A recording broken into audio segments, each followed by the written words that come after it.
Hello. A visitor approaches. Who goes there? I'm not dead yet. Mostly Come, dead. sit by the fire and listen. Tale of intrigue. And fear What's not up, the everybody? shadows. Oh, Matt really broke me with that. I was, You gotcha. I had something, and then I went, nope. Rocco, it'll come back to you. It'll sneak in from the shadowy night, much like the denizens of today's podcast. Listen, I got better. 15 verminous heroes, piloted by one Mason Knox, making history. Once again. Yeah, something like that. A Terrorizing, list that doesn't make sense and shouldn't. terrorizing the locals. Too much sense. It makes too much sense. Mason the Pied Piper. Yeah. All of them just in the background, slamming cats against the wall. Right. Hey, I'm going to continue with the Monty Python. You started out with I just need some coconuts, all right? There you go. I'm curious. Hey, I'll talk about this tournament that I did in this crazy list, but I'm curious, like 2-minute brief thoughts so far. Let's start with Rocco on the new GHB. What you know, what you've seen, what you've heard. What do you think?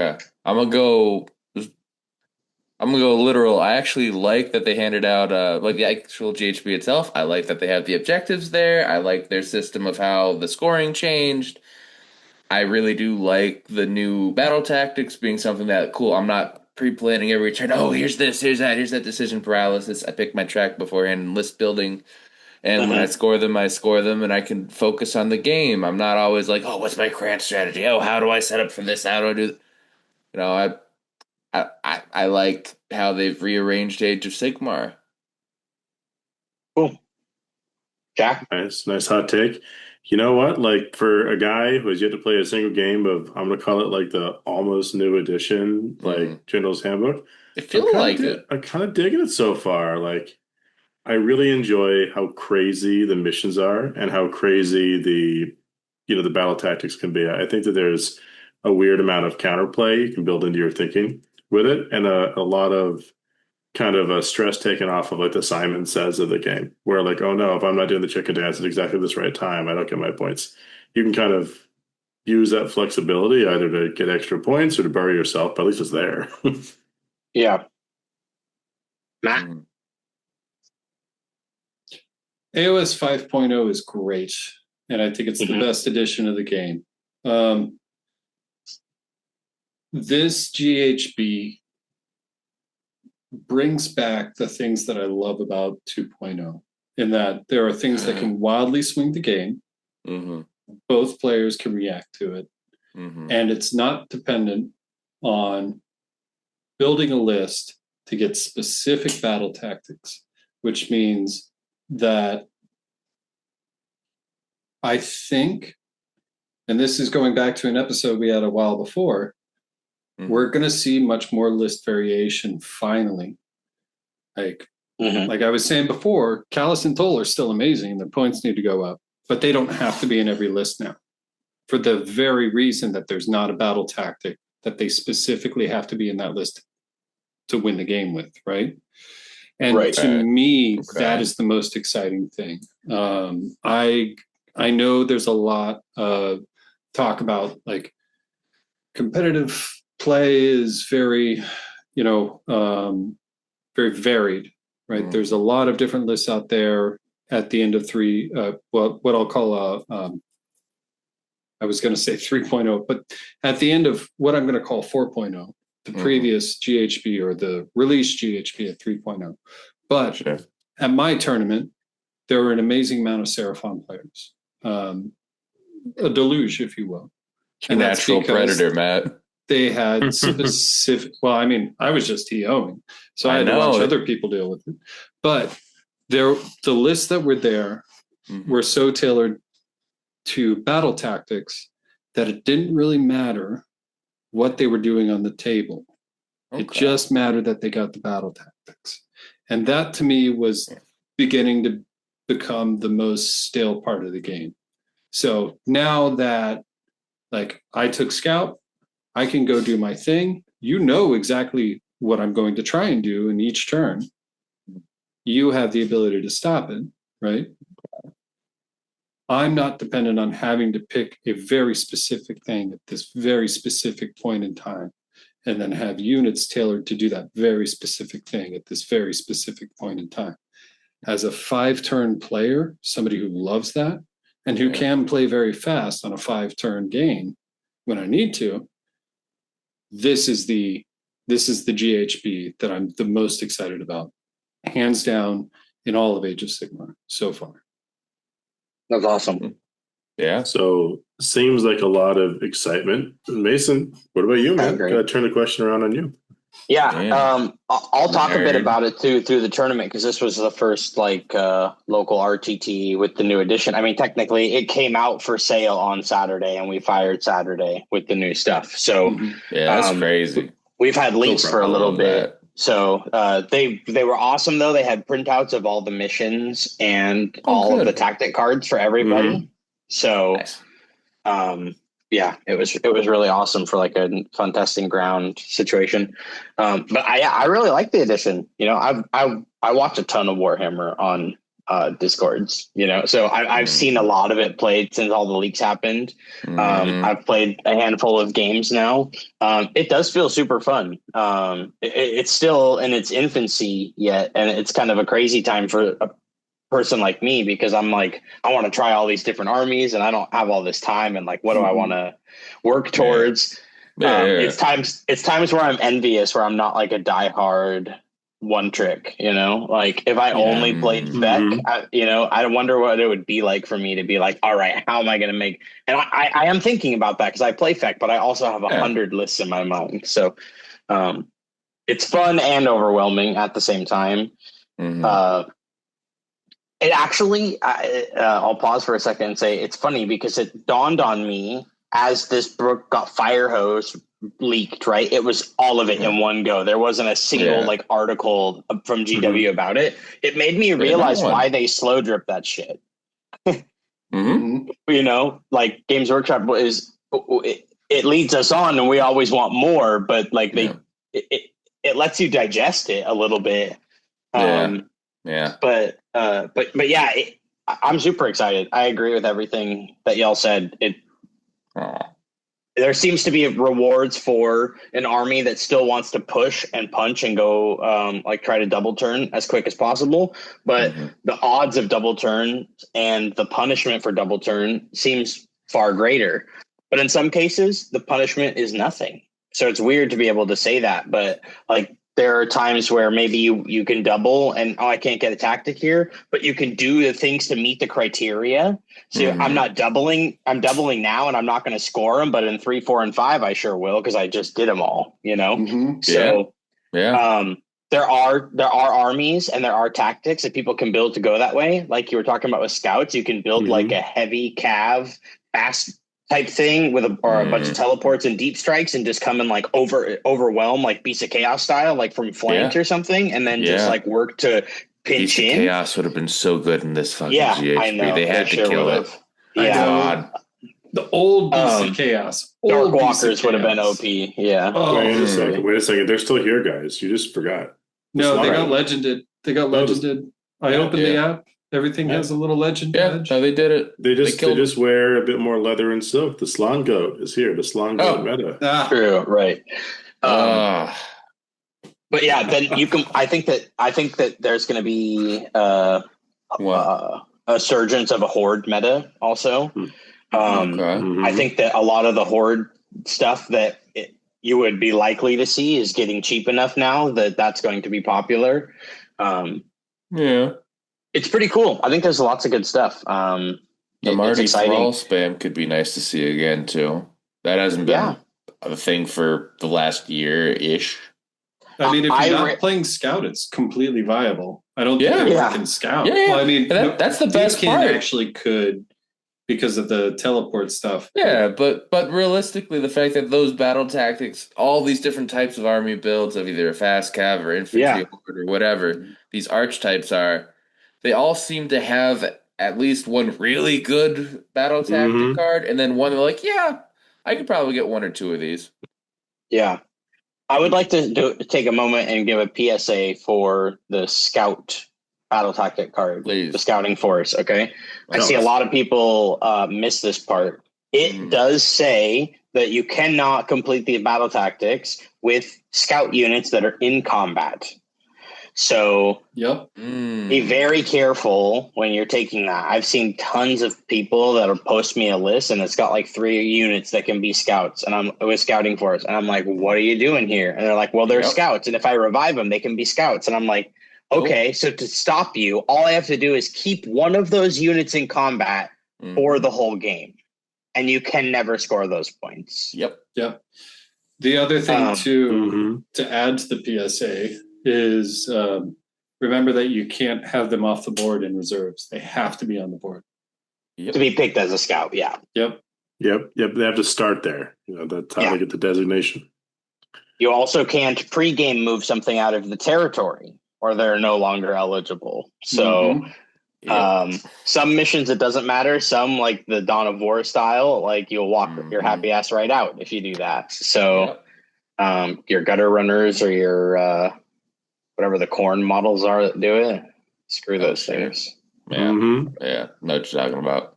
That being said, they're great for other tactics. So but yeah, it's fun. It's really fun. I like it. I will say a small criticism so far, and this will remain to be seen, but a fear I have is that they've raised the floor. Let me see. Sorry, maybe they've lowered the floor and raised the ceiling. Maybe is a good way to say it. Okay. Easy to get into it, but it's harder to master. Yeah, it's easier for people to keep it tight in games. There's like less point disparity, which means that theoretically you could get rewarded for small wins and denies and those sort of things. But it's also a weird feeling as the game's going on, where like I can be ahead and I can feel like I'm pushing quite hard and I'm in this good position, and my opponent is like getting 80% of the points that I'm getting for hanging in there, So it's a little bit weird because the points are so front loaded, instead of like if they would have done it inverse, perhaps it would have been interesting, where it's like get 3 points or 2 points for holding one, 3 for more, or 3 for 2 or more, 5 for more, right? So it would be interesting to see like how that dynamic would work with these missions, because then it would encourage less sending still, because you can kind of just like, oh, there's 6 objectives. Well, I'll sit on one and I'll sit on the second one and I'll send the rest of this shit. And so I'm going to score 8 points plus whatever I can do over here. And I'm just, I'm getting to put a dominant force. So that's a fear that I have. So it'll remain. Fear that the Alpha Strike is still viable. Yeah, not even necessarily Alpha Strike, but just the fact that I like don't need to worry about sitting that much on points. Like on some of these missions, I can kind of sit pretty with like a hero or something and just push. Yeah, so not even necessarily like Alpha, but I do think that like pinning stuff will be obnoxious. It'll also be really fun to see like which missions take off, because some people, there's some hot takes on some of these missions, but there's some wild ones. What's that incredibly crazy one, Paths of the Fae, that just pick up player models, put them all down. Underdog flip, that was the one we ended up playing, and I gotta say, so I got one game in on Saturday as well. I was not able to make it to either of the tournaments that were using the new rules. And that was amazing. I was underdog for one turn and I changed the game entirely. Whereas they had multiple opportunities to use it against me and it would have really messed me up. But knowing what would happen if I were to sit there and park on these objectives in that way, or be within 6 inches, or control the tempo of the game, like it was not playing tactically. There wasn't really an opportunity for them to specifically use that where they felt that it would swing the game in the way that I could. Right? Okay. So there's a lot of like depth to that mission specifically, and I really hope it's not like one of those like Star Strike where nobody wants to play it right until everybody realizes they haven't played it at all and they want to know how to play it. Because I feel like that was such a great experience. I think my money would be on that. It probably falls into like that Star Strike category, if only because it can create some really confusing situations. With picking up the models and like denying. It's definitely one of those like abuse of knowledge type missions also. So, and it also just takes a shitload of time to like potentially having to like redeploy a bunch of units that are sitting on these, like it's actually just like quite a time consuming, pick up 60 like goblins, way less put them back down. That's what I was thinking. I think I made a joke in our Discord just the other day, right, about like how it's, or maybe it was a different Discord, but it was me saying this is the worst mission for people over 40. It just hurts your back. It just like shit ruins you. So weird. Oh, go ahead, Miss. I was gonna say, I'm sure that it's super fun. It sounds fun to do, and I'm all for it. You know, I welcome the crazy, but I do think by and large, the read I've been getting across a lot of the AOS chatter that I'm in is that it's not a front runner. It's not popular. I don't think it will be, but I think it is a mission that is probably going to be the one that's 6 months in, when everybody's bored of everything else. They're going to realize that it's probably the hardest mission to play, and that if you put it on the 4th mission of a GT, that's where you're going to separate the top players. Wheat in the chef there. Okay. I think it is, from what I've seen so far, and I haven't got my book yet. So I've only read through top level, right? We just happened to roll this one.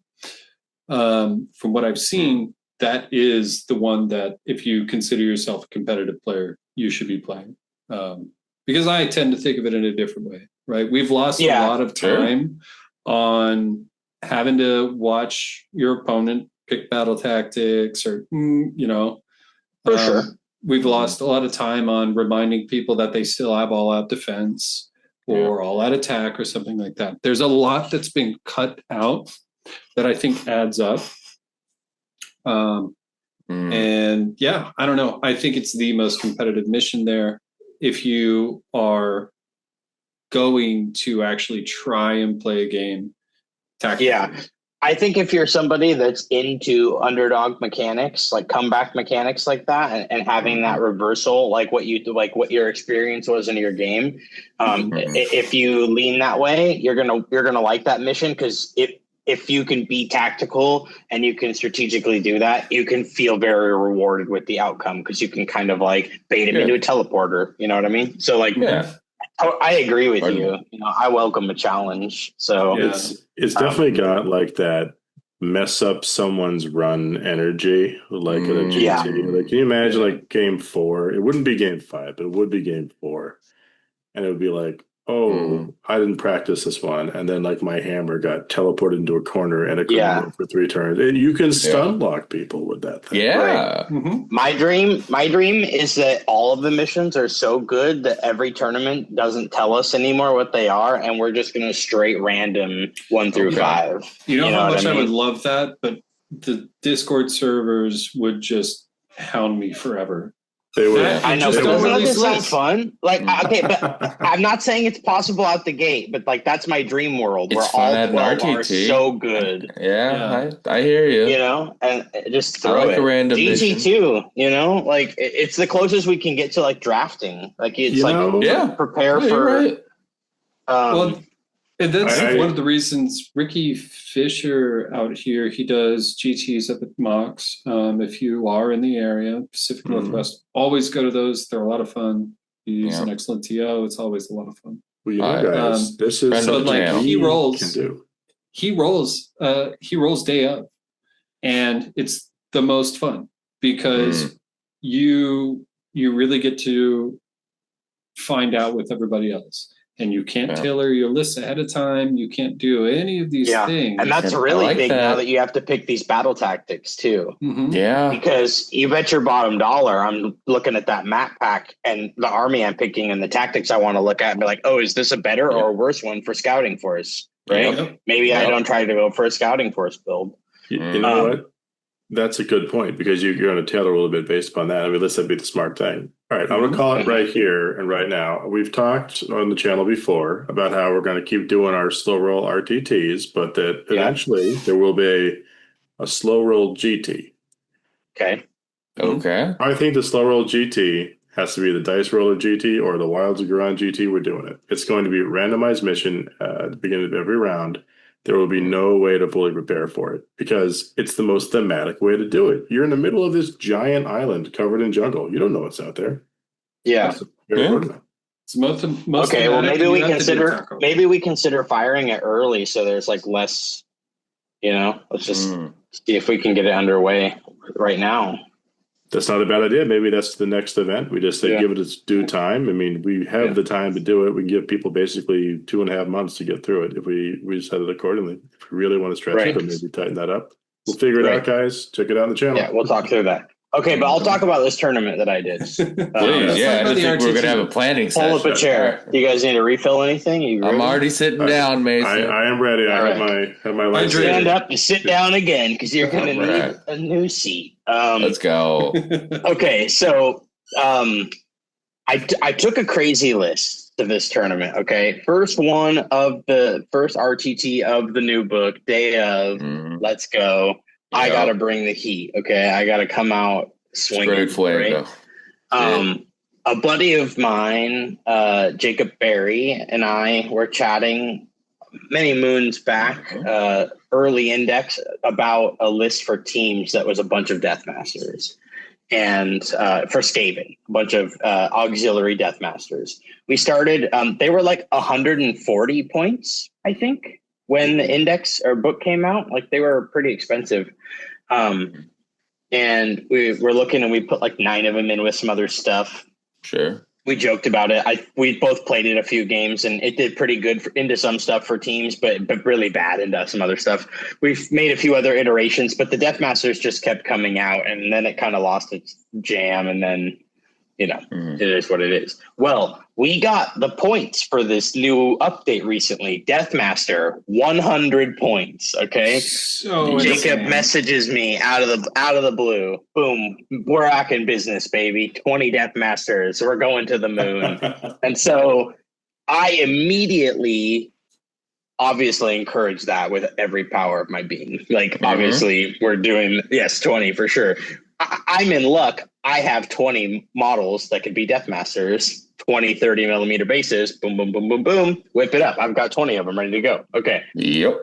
I'm ready to go. A full meme. Let's do it. 20 Deathmasters. Here we go. Then I talk with Jacob a bit. I talk with Alex Frias a bit, a couple people, and we realize, whoa, okay, we can pull out of the meme just a little bit, right? We could just sprinkle out and put in some really fun stuff, and really see if we're cooking with gas. So we pull out 5 Deathmasters, and between the 2 of them, they help me decide on the Nurglings, Regiment of Renown, and the new Scourge of Gyran Screaming Bell. So this list is 15 Deathmasters, a Scourge of Gyran Screaming Bell, and the Regiment of Renown Nurglings. So I didn't realize you were using the Nurgling Regiment of Renown. Yes. Jack's favorite. Jack's favorite. It's my favorite. It's so good for this kind of thing. Oh. Yeah. It was so clutch. And so it's for the viewers at home that can't count, and that's totally fine. I had 12 auxiliary units in this list. Every single one of them was a Deathmaster. Okay. So I've looked at advanced trigonometry. That number still don't seem right. Okay. Yeah. For the record, I think that I was a bit blasphemous, and I should do some finagling to get it to 13. Blessed be the number, right? Yeah, so true. Like, I'm working on myself, guys. All right, I'm getting there. But this time we ran 15 with the Nurglings and the Screaming Bell. So I'll pause to just tell you about the one war scroll in my army. That's the Deathmaster. He's a pretty fun guy. He says that Eshin characters, wholly within 13 of him, can run, shoot, and charge. So Wait a 15 minute. run shooting and charging little duders. Each of them has 5 shots that are 3s and 4s, no rend for D3 damage. And they have crit auto wound. And they have shooting combat, which is really good. Yeah. They have 5 melee attacks that are 3s and 4s, rend 1 for D3 damage. This time, though, crit mortals and anti-hero. So not only are they little nasty hero killers, they're also really good armor breakers because they have crit mortals for D3 mortals, right? So they're kind of like little mini Varangard horses. It's pretty cool. To make things even better, the Deathmasters have one of the coolest rules in the game that says they can only be hit on an unmodified 5 or greater. Yeah, no, that's actually my favorite. Let's just call that pure ninja right there. I mean, it's just so thematic. Like, if you can hit them, they're going to die, but backflipping over you. What does that unit hit on? 2s and 3s? Yeah, that's 5s and 3s, my friend. Yeah. So it's funny because I played a destruction player and he was like, man, this feels really bad into destruction. And I was like, oh, you don't even want to know how the order players feel. Honestly, like it's almost like maybe it feels better into the destruction because like you're falling less far from your force. You're only going from a 4 to a 5. It ain't a 2 to a 5, my guy. Yeah, exactly. Stormcast, elves, OBR, all super elves wounding on a 4 normally. Like, you know what really strikes me about this list of viewers, Mason, that just is so funny is the amount of like raw gas it has for this sort of concept. I'm like a little jealous of it because I think some of the listeners know that I've been playing around with some very unique variations of Slaves to Darkness to some success with this, and it's fun. But like, I feel like the raw power of that war scroll to be brought down to 100 points is like bananas because I was like excited about Exalted at 80 and like this is a lot more gas for what you get there. And then you mentioned the Giran Screaming Bell, and I think you got to talk to people about how crazily that bell empowers all these. What kind of bullshit is that bell doing, Mason? Okay, so the biggest and best thing out the gate is one of the most subtle abilities that it has, but it says at the end of every turn it heals everything wholly within 13 for D3. Okay, so the really cool thing is that these Deathmasters are quite hard to damage. So if they after all the attacks go through, it's not uncommon for like one of your attacks to make it through, and I'm going to take 2 or 3 damage. That's about what I expect to happen for like a 10-man unit. You know what I mean? Like seriously, it's quite successfully. I'm not taking a lot of damage on these Deathmasters. So the bell at the end of every turn, pulse healing everything within its aura, really, really juicy. Another ability, it says that on battle rounds 1, 3, and 5, it adds plus 2 inches to movement for everything wholly within 13. Yeah. So that's really nice because like 1 and 3 are definitely go turns for you because you run, shoot, and charge with everyone. Skaven retreat for free. You don't retreat and charge, but you can dip out for free. Do you have like got 3 claw steps ahead too in this? So like they can just. Oh yeah. For sure, 3 claw steps ahead. Yeah, and actually, I forgot to mention this, but I'm also playing the new Gyranian subfaction that says if you redeploy with something, you can use redeploy for free on 2 other units wholly within 13, as long as they're not only Master Clan. So every turn, I'm redeploying 3 rats. It's a wild amount of movement. I mean, and they're so fast that practically. Because the only thing that kill this is magic. That doesn't have line of sight anymore because of all these obscuring. Yeah, right. I just can touch obscuring with everything. If I want. Just going camping in the woods and nothing. The Gyranian Bell also has a fun final ability that I never had to utilize, but it is pretty cute. And it's a spell that it can cast on a 6, and then it can be treated as a gnaw-hole for this turn. So. It's really fun, and to boot, I guess it's actually got a really awesome melee profile.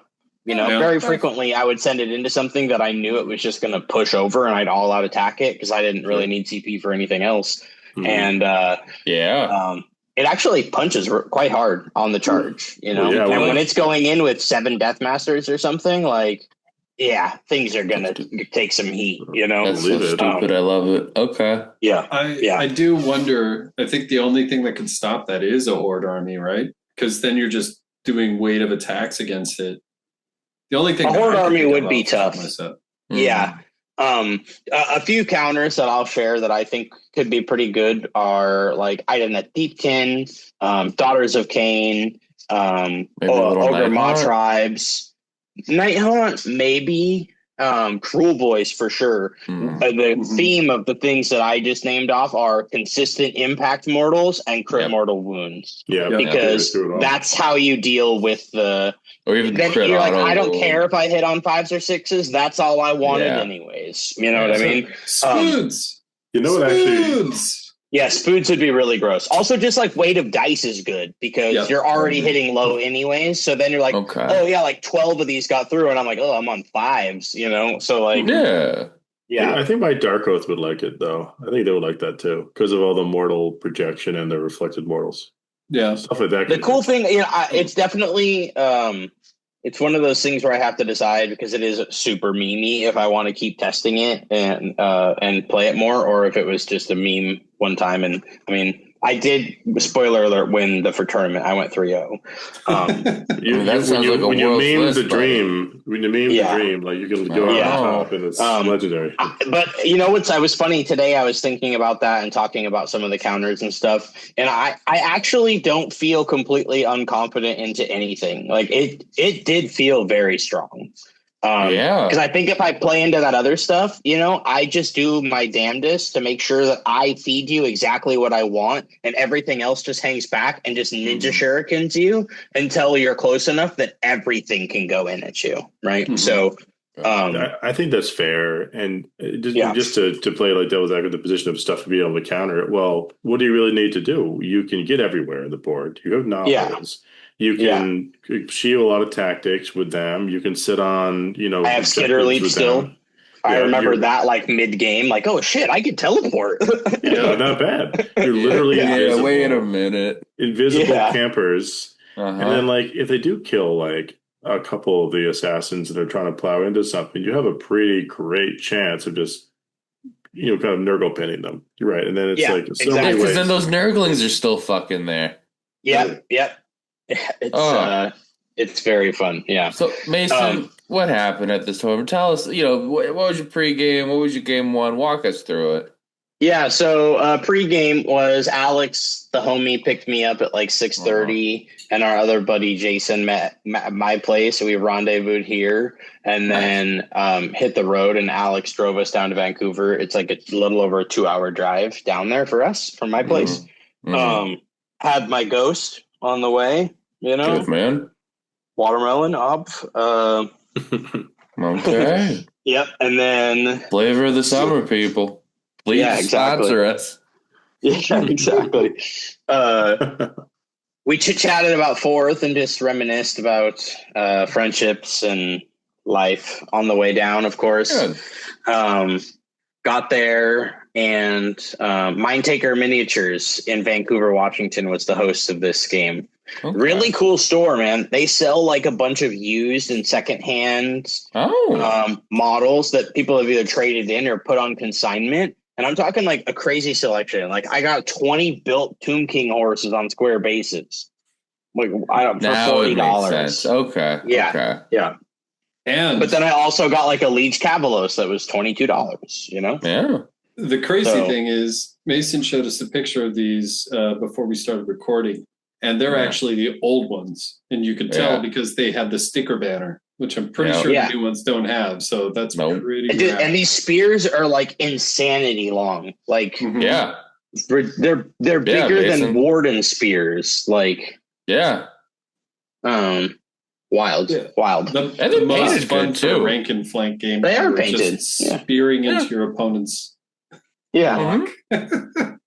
But yeah, I want to pause and talk about this tournament just real quick in the store because it was a really cool store. Small little place. There was 12 players at the RTT, and they maybe could have had 2 more tables if we like took up another room or like way more space. But It was pretty cool. There was a lot of traffic in the store throughout the day, I noticed.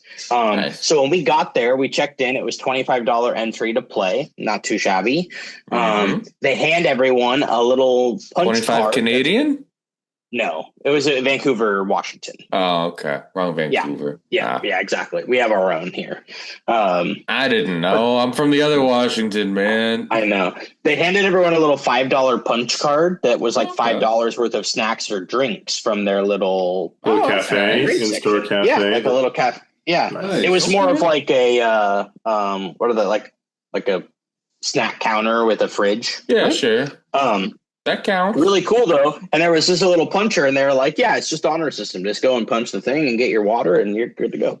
So that was really cool. So $25, and they gave us $5 in snacks. Bingo, bango, right? They also ordered like 8 Costco pizzas for everybody for lunch. That was part of our entry. That's a really good deal for $25. Like, yeah. And then to boot, I got $75 gift card store credit for first place. Second place got a $50 gift card, and then I think like Spoon got 25. Like they got their entry back. So like all in all, I was like really awesome tournament, like really cool. I mean, I don't normally go play for prizes, but just that on top of everything else was like this was the A+ kind of situation for a little 12-man. It was lots of fun. That's great. Well, you got to tell us, like, Mason. So you're there. You guys have made it 12-man. You brought a quarter of the first round with you. Right. Yeah, exactly. I don't get paired into one of the guys I came with in the first round, so.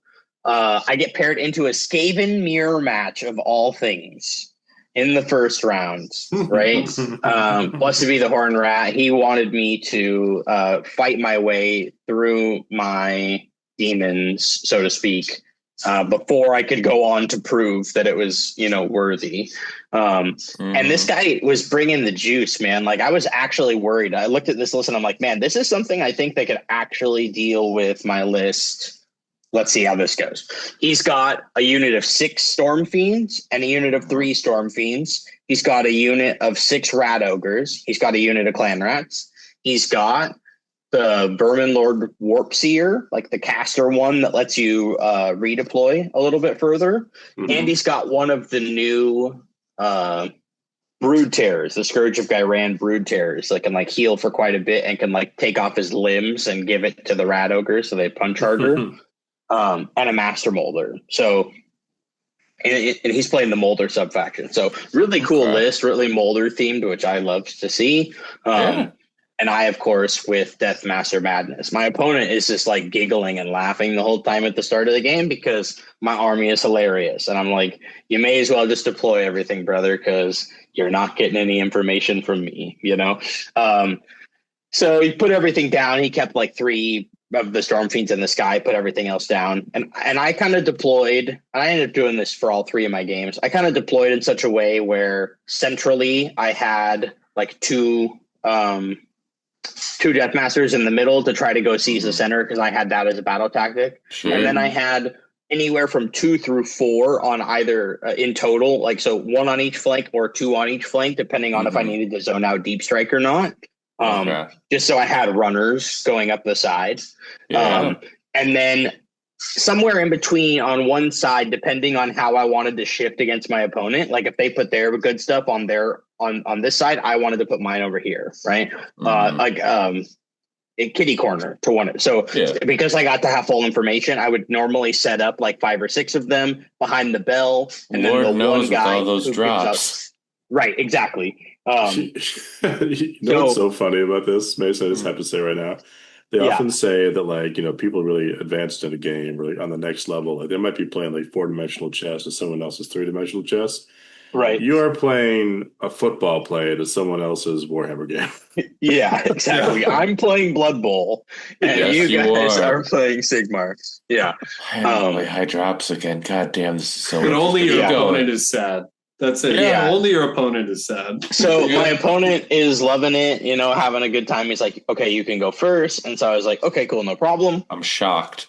Yeah. So I picked whatever side that I wasn't going to shift all of my stuff to, almost in every instance. So don't counter me when we play, you guys. But I would shift everything over that I was planning to shift over there. Write so this I would down, drop a chat. Nahul on the opposite side, on their more positioned side, right? Yeah. And every game I started 3 Deathmasters in reserve. I don't know why I picked 3 at the start of the tournament. I had 3 of these specific looking lady Deathmasters with these sickles that are really cool.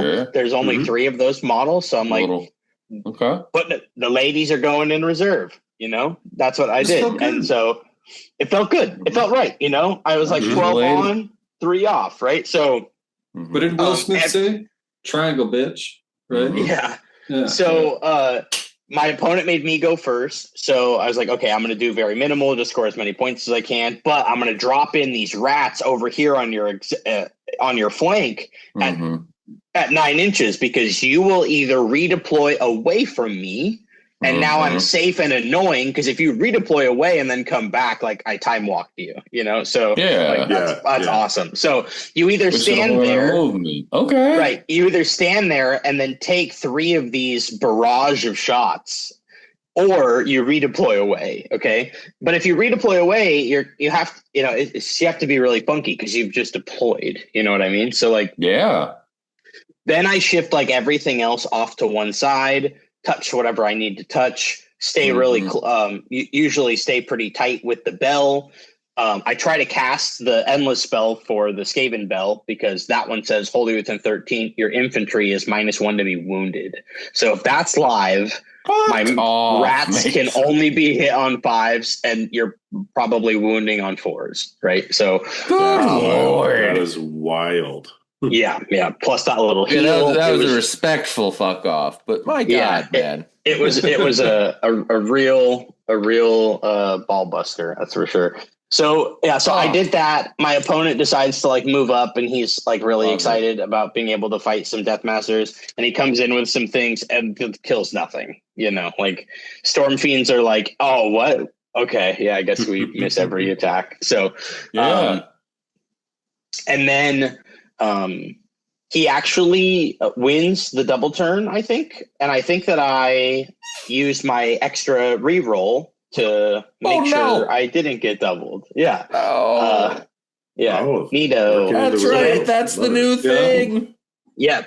Surprise. That's the ability. So that was pretty cool. And so then I went and I pressed as hard as I could on that gas pedal, and I put everything into his models and just like decimated, like three or four killed 6 rat ogres like it was no problem. Then the bell and 4 or 5 Deathmasters took out 6 storm fiends like nothing. At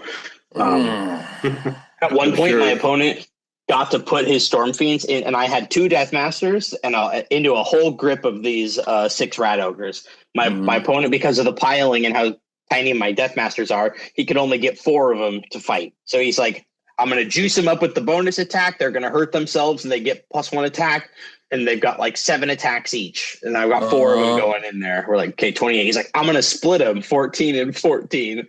I was like, no. I mean, in theory, that would make sense. With the rat ogres, right? 2 damage, rend 1. Boom. Okay. He dealt 2 damage in total to one of those rats. Oh, Mace. That's the sweetest moment. Just you have the multiple hero thing, and like you're fighting some stuff, and you just make split attacks. It's just like watching that bead of sweat like roll down their forehead, and then like they leave like 3/4 of them alive, or like 2 or 3 wounds, and then it's like, oh. It was about at this moment my opponent, I believe, started questioning what had happened. Yeah. I have to kill the video for a minute because I have to plug this. That's fine. But Mason, how many of your rats died in this game? I can't remember if it was 4 or 5, to be fair, but to give the guy the benefit of the doubt, we said it was 5 for sure, because I can't remember how many. A third of them died. Okay. Yeah. But between the Nurglings popping out when the few did die, just tying up everything else, and running havoc on and I also made sure to do things in such a way that he wanted to spend his command points, so he wasn't able to keep them for revives. And I used Deathmasters to target the Gnawholes, because usually one on its own could kill a Gnawhole. They build them all the time. They know how to take them out. So, wow.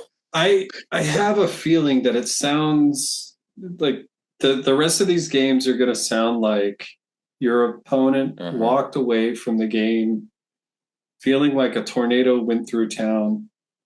Yeah. Wondering what happened. Right. You and Jacob Berry to blame for this? What happened? What? Oh, that's great. I just want to go on record and say, though, that I'm a really nice guy, and I let everybody have an extra CP every round for what I was doing. My trickery did not come at a cost. You can have 5 CP. I don't know what you're going to use it on. Joe Picano, go get your man. But him and Mason are making war crimes together. Jesus exactly. This is very on brand. You want to all-out defense? Be my guest. It's on 5 of the attacks. The other 50 attacks are coming from different Deathmasters. So that's so all-out defense. Yeah, you don't want to all-out attack because you still only hit on 5s. So what are you doing? If you all-out attack, you lose one of your armor set, Mason. Yeah. So, that was gross. I scored. It was hilarious to me because we're on the ride down there, and Alex Frias is talking about the battle tactics. He's like, "Yeah, I've really had a hard time. I've only scored 5 in one game. I've never scored 6, but I've scored 4 pretty frequently, and 3 in a few bad games." And I was like, "Oh, crazy. Okay," because I was going to play my first games. And I was like, first match, I just got all 6 of them. So I was like, "Oh shit!" Like. So the first game, it's an 80 for you or something like that. With I got a 78, because I dropped 2 on the primary on the second round. Yeah, but yeah, so I think I won that one like 78-30 or something like that. When the dust settled. People are like thinking it's gonna be like scores gonna be like the 50s ish. Dropped a hot 78. Yeah, that was close to what I got in my game. Actually, it's not hard to get to 80. I don't think it's just 80 is the cap. Yeah, it's just you gotta play. The only reason I didn't get 80 in my game was because I forgot that I was going for 80. It's possible. It's definitely possible. I think as the skill level goes up and familiarity, it's definitely going to be harder to do. That maybe is likely. I don't know. I mean, not that I know anything with my level of 0 games in the new GHB right now, but the initial impression is that you either win so hard you get 80 because they don't have things to stop you doing the stuff you need to do, or you have some really good builds which can kind of do it despite maybe some resistance. But those are very specific builds. To sneak ahead a little bit just on that point, Jack, I don't disagree, but I had a weird situation come where like in game 3 I pressed a little too hard, and in doing so I locked myself out of the tactic path because I went too hard at the wrong time. Oh, that's interesting. Yeah, what was your other tactic besides scout? Besides the one where you seize the center. It was the one that says kill a hero. That have no one in neutral territory, or have more in friendly territory, or more in neutral territory than my opponent, which I have 17 units, so like I always get it. Easy. Easy and money. Retreat 2, charge 2 is really easy too, but I pressed too hard in round 3, and now I didn't have 2 to retreat with. And there was only 1 unit left. Yeah, exactly. Sense. So wow. So you do have to kind of consider that, but in a lot of cases, I still think you could do that. But that's fair. Okay, so I win the Skaven Mirror. I prove to the Great Rat that what I'm doing is legal, and that it's actually GW's fault because there's only like 2 Eshin models in the game now, and that's kind of fucked up. So that is, technically you asked for this. I don't know what else. I don't want to play the other one, so I have to play this one. You know what I'm saying? Like, I'm so here for the Eshin meta, though. My all Eshin list is sad. We lost the whole unit. Used to be 4. Right. So. Nevertheless, that was the first one. Had that Costco pizza, which is great pizza, actually, for what it's worth. I like Costco pizza. Oh, indeed. Yeah. It's not it's a gourmet by any means, but I didn't know it was coming, and I forgot that I even paid for this ticket. So I was on cloud nine. I'm like, free drinks and this probably pizza. Stoned as shit, and that pizza. I was so It was so good. Yeah, I was drinking healthy though. I was drinking the zero sugar vitamin water. Okay. To hydrate. It was kind of a warm day. Yeah. Yeah, of course. I had to jump in a car and play Warhammer all day. I'm stoned at 8 a.m. Fuck it. Yeah. Give them hell. Maybe it was closer to 9:30 when we got there, but still, it's fine. So yeah, then round 2, I have to play against friend of the show, friend of everyone, Jason. Man, you're sicko. I'm so bad with his last name. Jason Yu, local guy. He bought my Nurgle from me. He plays Beck. He plays Cruel Boys. Really cool guy. He came down with us in the car. Yeah. And Ironjawz. Yeah. Jason's awesome. Yeah.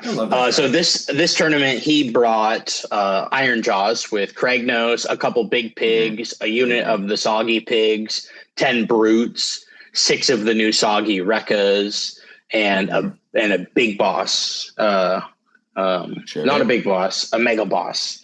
Because he was taking the double mighty destroyers, the new one. Yeah. And if you have a mega boss on foot, it's guaranteed. Boom, boom. Yep. I was pretty scared of that. I'm like, fuck, I don't want that to happen. And then I remembered, like, I don't care if any of you tie up any of my stuff. Like, I'll just position everything 2.5 inches back from each other, and then you'll only ever get one thing. So, I kind of knew that was going to be a problem. I kind of did my drop tactics again and saw where he put most of his stuff. And this map, I explained this to him afterwards. This map had like 3 lanes, 2 big lanes on the side and a big lane in the middle, right? And we agreed on moving the terrain so that we could do that instead of putting like huge forests in the middle for us to just stand on and clog up, So we talked about these lanes. He put his tower like on the right-hand side of that middle lane, and then put Kragnos and a big pig kind of behind a piece of terrain and his terrain. So he created the lanes. We talked about these lanes, and then he kind of blocked himself with his own tower and another piece of terrain. So I put all of my stuff on the other side to shift up, so I could just take everything out on that side and then push into these monsters, right? So he decides, because everyone gets to decide against me if they're going to go first or not. He decides that he wants to go first because in this new edition, there's a lot more merit to going first, getting a defensive position, scoring some points, and, moving your battle tactics forward and just seeing what your opponent wants to do, right? Let alone the double turn making, your opponent automatically being the underdog if you double. Not every army wants to go first, but there is there's much more merit to it, right? So having choice is still really good because you get to decide, and now there's a little bit more choice. It's not like auto, I'm going to go second for a double, right? So he decides to take first turn and does that thing. He defenses, he does his stuff, moves things up a little bit, but nothing too crazy. Well, I redeploy and 3 claw steps ahead, like 4 rats up the board that I know he's not going to mess with. And then on my turn, I drop in a gnaw hole in the backfield, 3 lady rats, and I move all that stuff and just pinch in right there and move up that castle and make a ton of shots, because he did like seize the center with the brutes and the Rekkas. So I just ran and charged all of these rats. I left the bell, just put everything, shot into the brutes, got a few lucky pop shots where like one of their shots go through, D3 damage, roll a 3, kill a brute, right?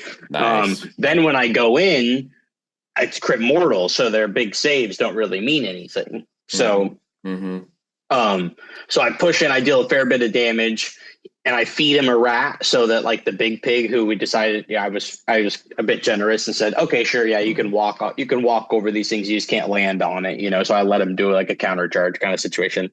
But I put a rat there to block it because we were, it was fine, we were learning. So you're having a good time. Yeah, exactly. And then I have the lovely opportunity to at priority get a double turn and definitely take it, because I'm able to push in and basically kill everything except for a big pig and a Kragnos. And so now I've killed a hero. I did the seize the center on the first turn, even though we were fighting in the center. I had so many rats that I just left a couple back on the backside of the center to get the thing. Okay. Yeah. So I pushed in, had enough to then in battle rounds 3 retreat with 2 out of Kragnos, send 6 more in, finish that off. Then he had nothing in the territories for the other 2 tactics. So I had another 78-point win basically, because he was all but Kragnos tabled on top of 2 on a double turn from the rats. So that's just do you know Dimension 20 they did a D&D campaign called Fantasy High? Of course. No, okay, Matt, you'll get the sexy rats that show up everywhere. Yep. That's all I'm thinking. I'm like, Mason showing hole. No one would get that if I said that on the podcast, but holy shit. This is funny. Kimmy showed me that group, and it's amazing. I think it's great. No, we're huge Dropout fans here in the Rocco household. This is very funny. I'll hear more about this series because I don't think I know it. But I do also need to establish, Mason, how many rats died in the second game? Yes. Important. I think 1 rat died in the second game. So, and I failed to bring out the Nurglings. So you've lost 6 models. Great. Yeah. Total. Yeah. You haven't made it to 13. Right. In the last do you game summon a Deathbringer at 13? What are we doing here? If that's what happans in the third game, though, this could be just the greatest RTT feat of all time. 7 of them die. I'm hoping. I'm hoping that's where the story goes. I don't know. I'm edge of my seat right now. I'm pretty sure everyone listening is edge of their seat. So your rats in the back, hit it. Yeah, I know that going into the last round, I see the other scores, right? And I'm either going to play one of my other 2 Corsair teammates. I'm either going to play Alex Geiger on OBR, or I'm going to play Bernie on the Seraphon. Was it a caster-heavy Seraphon? Either. It was not. No. Okay. It did not have Croak. It uses a Slann instead. Yeah. Okay. I'm just curious about list diversity at this point, but okay, keep going. Yeah. And so I didn't really know how they're doing pairings. And to be honest with you, I never look into that or ask. People always come up and ask me, and I feel like such a douche, but I'm literally I couldn't care any less. I just see who I play and I fucking play. I'm not trying to look at it. I don't. Some tournaments do the 1 place 2, 3 place 4. Yeah, exactly. And does that weird bracketing, whatever, that just throws it all around. And then sometimes it's random in bracket, I never know. And I don't really care really truly, because I just I'll just see who I'm going to play. Don't get me wrong. Don't get me wrong, buddy. You do whatever your weird pairing for TT. It works. It's great. Yeah. I don't get it. Right. But I end up playing Bernie with the Seraphon in round 3. So interesting. What was Bernie bringing with his Seraphon? What was the lizard? Okay, I'll do my best to articulate it. I'm pretty sure I remember everything. Though. He had a Slann. He had a skink wizard, Star Priest on foot. Oh, okay. No, it was a Star Priest. Okay. And then he had the new Scourge of Gyran Carnosaur, Scarvet on Carnosaur. Very killy. Yeah, very killy. Then he also had the 2-up save Bastillodon. He had 6 Agrodons, and then he had 10 Raptidons. Oh. Okay. The melee Raptidons. Yeah. So he decided to let me go first, and I actually made quite a few blunders, I think. I went for my minimal movement. I felt confident with how I moved on the board. I did all the right plays. And then for some reason, I decided to put the ladies in such a way that what I wanted to do made sense, but it was going to leave them compromised if it paid off. Okay. So I'll explain the situation. So I have this Nahul over here. I have these ladies coming in to take this far point. And there's a Bastillodon who's right on the other side off the point. I'm 9 away. At the end of my movement phase, Bernie says, okay, I'm going to redeploy, and redeploys that Bastillodon. I'm thinking, I'm going to move the Basti away. Whatever. People do that. That's what I did. Yeah, that's what he did. He moved closer, but he only rolled a 1. So he didn't get onto the point, but he was now 8 inches away. I do all my shots. I deal like 7 damage in shooting to this Bastillodon. So I'm like, okay, I'm going to send these ladies in because I have a reroll, and now I'm on 8s. Like, okay, we're going to go. All 3 of them make the charge, but inadvertently what I do is allow for like a 7 or an 8-inch counter charge from his 6-pack of Agrodons to come in and also fight these ladies, right? Yeah. So what happened, unfortunately, is he made that counter charge and was able to read power through, which is a really good mortal wound tactic, onto another one, right? So when the dust settled there, he had killed all 3 of the Lady Deathmasters. I left the Bastillodon on 1 wound, right? On my top 1, right? Ooh. But I had the Nurglings there. Okay. So I did successfully tie that up, but being down 3 Deathmasters on my choice was not what I intended to do, right? So I was worried about that. But Nurglings came in to save the day. Right. Wait a second, Mason. You had not counted Nurglings at this point, 13 Skaven models on the field. He played right into your hands.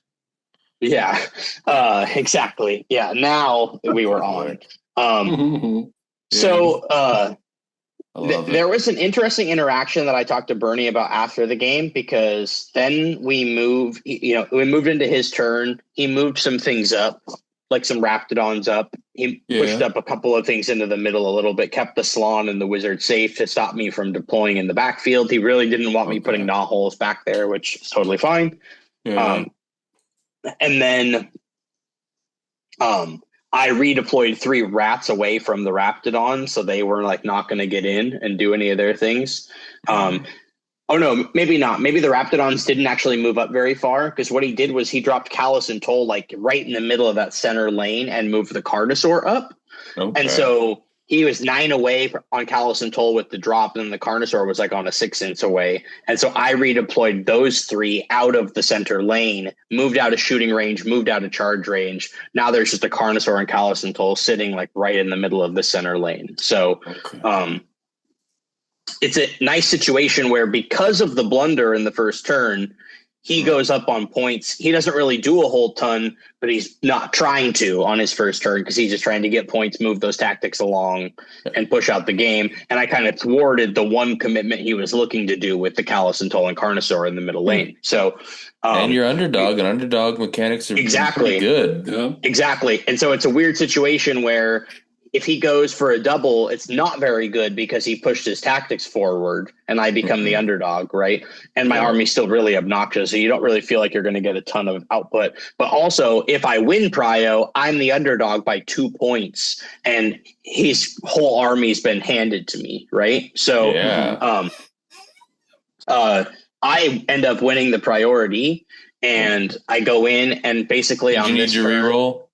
Nope, I didn't need the reroll. I was able to get I was able to teleport a single Deathmaster, because he zoned out the Gnawhole, no doubt, but he didn't zone out a single 32 millimeter base. So I put I teleported a single Deathmaster over there to go deal with that priest, and then I put like 3. I put up a Gnawhole and put like 2 guys. I did the Gnawhole trick so that I had 2 more Deathmasters jumping out near the Bastillodon, and then I moved everything up to be by the rest of Callus and Toll or the Slon. Nice. And so I was like, you only get to redeploy 1 of these, and I'm gonna get to shoot at stuff that I want to shoot at, right? So I basically, during this time, I had been sending 1 or 2 Deathmasters to deal with those 10 Raptidons to just hang out there. They turned into Nurglings, and they just ended up like doing a little Nurgling Deathmaster dance for 5 rounds over on the side, just kind of chilling. Wow. And that's all I needed them to do, because I was just picking everything else apart, But at one point, Bernie had the opportunity to take 6 of the Agrodons, or maybe there was only 5 at the time, but take them and really push into my Bell and a few more of the Deathmasters. And I thought that's what he was going to do. But he turned them around and went back into the Nurglings so that because he was worried about freeing up the Bastiladon so he could heal it. So he like took all 6 of them. Really? He definitely killed those Nurglings and took that objective for sure. But he owned it already. But I talked to him afterwards and I was like, yo, that was when I knew that I had this locked in because I now knew that they were never going to be a part of the game because I could now control what they fought forever. The one opportunity you had to make the choice, right? The one time he had to make the choice because I had only fed him what he had earlier and it turned into Nurglings and he was stuck there and he finally killed them. Yeah. But now you're only going to get the one Deathmaster that I commit into it, you know, while I go do whatever else I want. So I think that he maybe killed, let's see, he probably killed, let's say 5. Just I don't remember what number I need to say, but it was somewhere around 5 because both units 13. Of Nurglings, both units of Nurglings did come out and also died in this game because they did their jobs heroically. Sure. I am so happy to hear that is how that played out. I've had a feeling about this. He did have best cheeks in that though. Right. So, you know, because I remember those models. He had best cheeks in that tournament. Right. Just totally derailing us there. This was my you're fine. This was my lowest scoring game again because I pressed at such an odd time when I did and with what was left and where my positioning was. I wasn't going to get I shorted myself. Yeah. Because if I would have just maybe not pressed as hard and I didn't need to, but it's a nice thing to remember now to like watch for that, to look for like, okay, what do I need to do? Not kill all of this stuff. So maybe put 1 or 2 Deathmasters in only, you know, whatever. Yeah. It was an interesting learning thing, but so this one I won like 66 to 42 or something like that. Okay. That's pretty amazing. So Mason, how many Skaven models died this game? I think 5. You said like 5. Yeah. Oh, it was 5. Okay.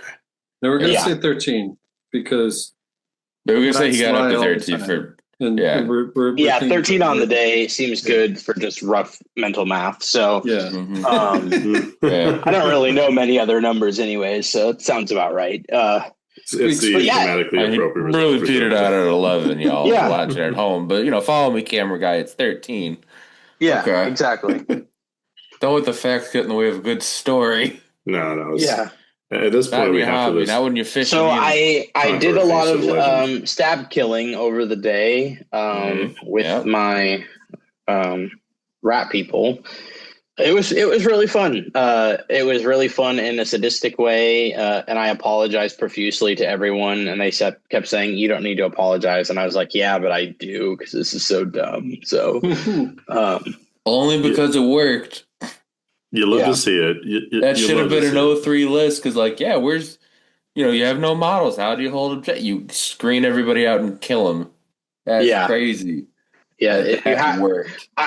Please, everybody, don't go and try to buy or build this list because it's a toughie. I guess if your opponent doesn't really position very well and you can just double into 2 and table them, that's not terribly difficult. But I also had to play tight so that I didn't allow him to want to come at me, Yeah, you didn't give him a big messy charge into 3 of them where he could just take them down to weigh the numbers. Yeah, exactly. Yeah. And specifically for the cost of that army, if you were to buy GW models, you could buy a full well-rounded army. Because I think the Deathmaster model would probably cost you like $35 per. So you'd be looking at $500 in Deathmasters. I feel like it's ridiculous. The Underworld Warband, you could probably get a few copies of that, maybe. That would be cheaper. Yeah, those are about like $70 for the set, and you could probably get like 5 from that. What I'm going to do, Alex already offered this to me because he's a lovely gent, is because I had 3D prints and they're cool. I like them. But if I did ever want to troll a GW event with this, which just tickles my fancy to no end, Be the next 300 zombies guy. Yeah, go on. Yeah. Oh, okay. Hold on. Let me pause for a second before I reveal my tech. I painted every base ring a different color. Oh, I love that. Nice. I was going to ask differentiation strategy here, but okay. Yeah. Because the models look identical, because I just did like a real quick and dirty, like blood base with like red feet, blue legs to torso, and then white top. And then I did red wash, blue wash, null oil, and then just a little bit of a dry brush, and then like a bloody looking base. So it actually turned out pretty cool looking. Nice. And they were like America colored, right? And then I had little Team America stars and pips dice. And so that was their health markers. And I wore my Corsair jersey that has the red, white, and blue on it because we wore it to Worlds. So good shit. I was on brand, you know. I was steaming out. I do think fashion sometimes drives results. I was going to ask if you were wearing the fabled shorts from the Always Strikes Last store, but I guess not. Not yet. No, I was wearing shorts though. Good. Oh, that's good. Good thing you weren't going full Pooh Bear out there, you know? Right? Yeah, but my plan for the Deathmasters is I'm going to use the Blood Bowl kit.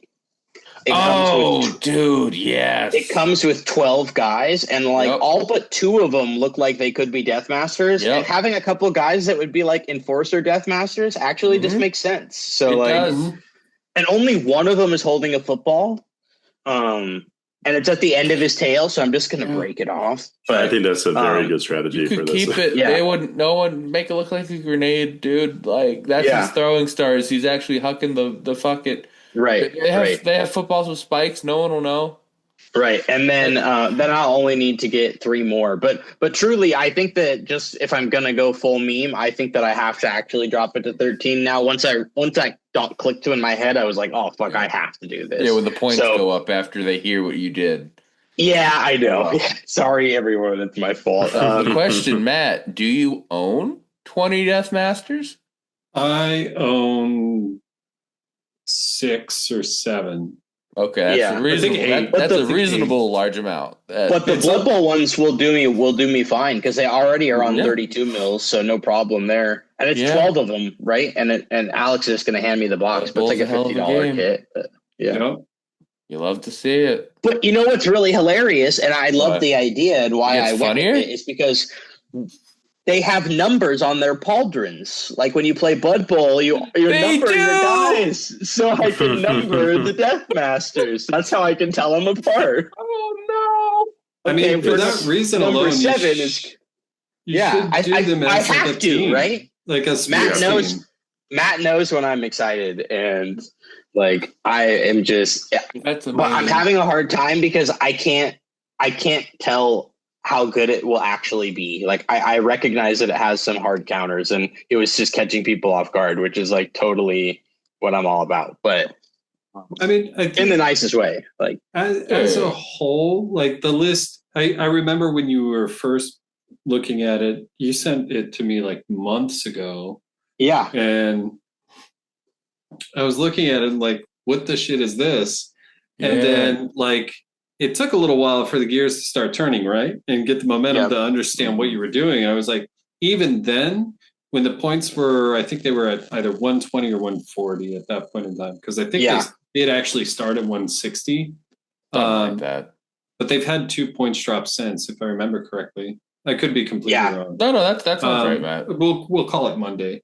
But the list itself back then, I was like, this is terrifying already, right? Like this is not something I want to run into with any of the armies that I like to play, because I know the capability of the unit to pop off. I know the capability of the unit to actually stay much more resilient against both shooting and melee.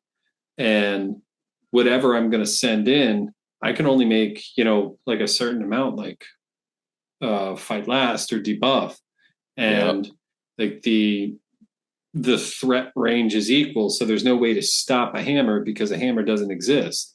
It's just a bunch of tiny little chisels, right, getting thrown at you at blinding speed with a little bit of like vermin dust on them. It's honestly let's say I've got 15, right, and let's say only 7 are going to go into your hero monster target that you don't want. Let's say You're, a decent hero monster, so you're on a 4-up, 6-up. Okay, that's a decent hero monster. 7 of these rats going into you. That's going to be 35 shots on 3s and 4s, crit auto wound for no rend for D3 damage. Right, statistically, that should kill most of those hero monsters. And with new all-out defense only being for 1 attack. Finally. Right. Exactly. And so I would ask my opponent, it's kind of a silly thing to do, but I kept asking, like, hey, do you plan to use it at all for this unit, or can I roll 3 of these together? Yeah. Because it's so inefficient against the single guy's profile. It's because I'm shooting in volume that it's good way to speed it up. Yeah, God, this is so good in so many ways, Mason. Well, the fact is, it was good before then. Now it's just like, those points are going to have to go up if you actually win, a much larger GT or something. There's really just a lot of gas in it. Like I don't know. I know we were going to talk about this earlier, but the sheer flexibility of each one of those Deathmasters with the built-in defense of just making them only be hit on 5s or 6s. The fact they're multi-threats because they can shoot and they can fight. They have the crit mortal pop off. The fact that they can run and charge or run and shoot, which makes them like way faster than they've any right to be. Coupled with the fact that you have easy access to like a healing bath aura, which can just like take away all the chip damage otherwise would knock those down from so many places. Like it's just really the best kind of version of that sort of thing. Yep. And it's really interesting because like I've only had 1 game already in this. I'm still just going to call it a new edition because it feels like it. I've only had 1 game, and that's using my Daughters of Cain list, and it felt pretty broken with what I was able to do, just because of the speed, etc. But like, I feel like they would have. I know we were talking about like good counters to that list could be Doc, but like I feel like they would even have like a really hard time. Like I can focus fire easily using using shooting, kill 1 per turn potentially, but the speed and the repositioning that you have makes it so that like I don't even think that would have like a good shot at stopping you if you gained momentum and controlled the tempo of the game, which is exactly what that unit does the best, right? Yeah. Right. I think the doc that I fear a little bit more would be like 40 to 60 Sisters of Slaughter with bladed bucklers and like a list like that, because they deal splashback mortals. They have weight of dice. I'm minus to hit. Like that kind of doc, I think, is what I would not want to be. Okay. Yeah, and they've got real easy access to minus to wound, and there's just a lot there that can be like, okay, well, any of your extra non-crits are still going to have a rough time, right? Yeah, because you'd be also wounding on 5s. PSA, Sisters of Slaughter and Witch Elf doc is going to be real strong. So, yeah. Also, so is Night Haunt. So get your spooky stuff going. Yeah, they're up there on the shelf. I know. I don't want to they're play there them for again. when you need them. I know. I'm ready for that black coach situation. Cities also. Oh my God! Just read what the Scourge of Gyran Pontifex does, please, because you don't want to be. Yeah. Oh my God. No.